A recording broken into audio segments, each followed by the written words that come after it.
Hey, what's going on, everybody? Welcome back to another episode of Mad Hatter Radio. And if you're a first-time listener, welcome to Mad Hatter Radio. Reporting live from the Mirror Dimension. In this go-around, I want to talk about this energy and the society that we live in now, and this world that has been created, that has unfolded in front of us. And there's this energy of, everybody's so hyped up. Everybody's ready to go. And it doesn't matter about what other people are feeling. It just matters what I'm going through. And we're looking at this world through this lens now that's just really crazy to me. I mean, the idea of social media was created to share.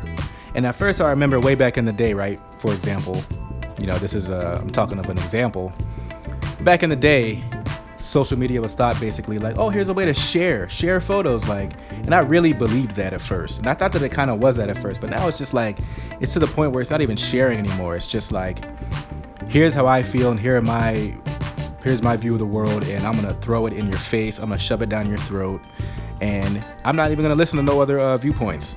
But to get to the main topic I want to talk about is this recent drama behind the Brett Kavanaugh nomination in the Senate. The Senate is supposed to nominate this guy. This guy has been alleged to have raped, basically gang raped, a woman. Her name is Dr. Christine Ford, and she had a testimony. Both of them testified before the Senate Judicial Committee. And things got tense. But honestly, I'll be upfront right now. Me personally, I tend to lean more liberal. I'm a liberal in most things, but I have some conservative beliefs. But I'm starting to notice as a liberal, things are getting out of hand, in my opinion. At least from the liberal side. On both sides, for sure, but liberals are devolving into something that's just a little bit too ridiculous to me. And this whole Senate Judiciary Committee nomination process really brought that out. And in one particular instance, Jeff Flake, who's one of the senators, he after the hearing was over, he was walking toward the elevator, and these two women kind of got in his face. They kind of not hijacked, but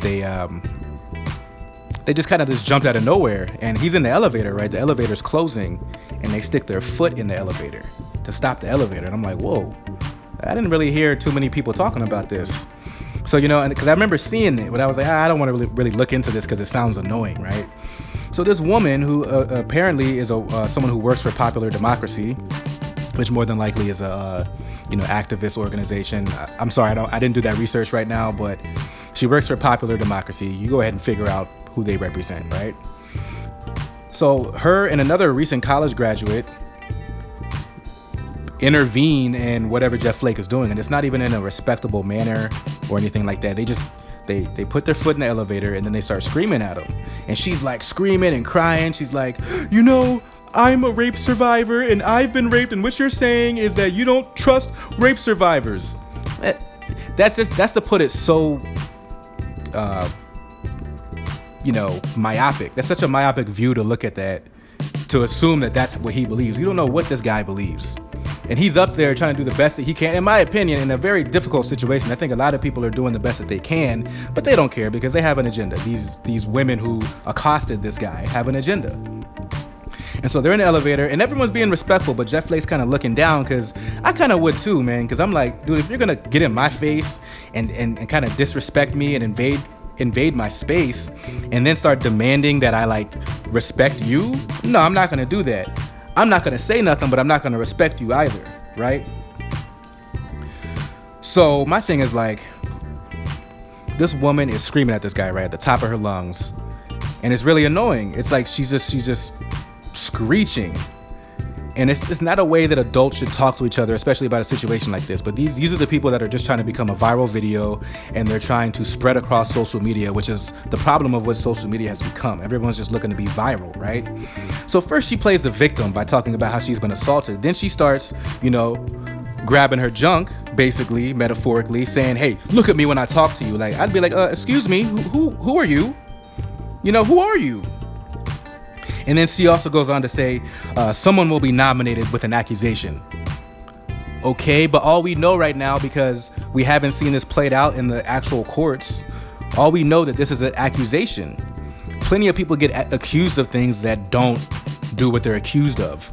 You know, it's funny how liberals will pledge due process and scream due process at the top of their lungs, but then in this particular instance, they don't want to follow that same logic, right? So she goes on to say, you know, you're ignoring women when you want to nominate someone like this. First off, he's not nominating anyone yet. You don't even know what he's going to vote. So what he's really doing, though, he's doing what's politically expedient to him, just like what you're doing by accosting him and getting in his face. So how can he be wrong but you not be wrong? You know what I mean? It's like they play this game of being offended, but you're being offensive to me. And just because you were raped or sexually assaulted, right, doesn't give you the right to harass other people. You don't know what people are going through, and you don't even know if Kavanaugh actually did it. My thing is, like, I'm kind of leaning on that there might have been some funny stuff happening with Kavanaugh, but I don't know. I don't know for sure, and I think a lot of people don't know. I think the jury's still out, and obviously we haven't gone through a proper investigation, and it hasn't even gone through due process. So again, being raped does not give you the right to harass other people. Nobody knows what happened in this situation. And to wrap this up, you know, you could tell, like, they tried to, like, go in there and, you know, catch him off guard. Do you believe Kavanaugh? Because, you know, if he said yes or if he said anything, it would be twisted around into something that it really wasn't. So I got to give him credit for not biting, and I got to give them credit for knowing, for instance, that Jeff Flake is one of those swing votes. He's one of those key votes that he tends to lean, you know, he's a conservative, but he kind of has some liberal leanings. He's kind of a moderate. So they know who he is, which tells me that these women were politically savvy and they know what they're doing.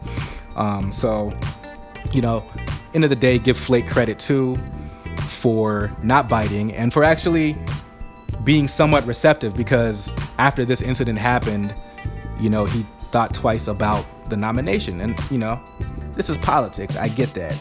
But I will say that it's starting to get out of hand now, man. And that's all I wanted to end this with. If you guys have hung in there this long, I really do appreciate you guys for hanging in there and listening. So big ups on that. If you like this video, please give it a like. Please consider subscribing to this channel for more videos, and go ahead and hit that notifications bell, because you know how YouTube's acting funny, so that you'll be notified every time I upload a new video. And again, as always, stay woke.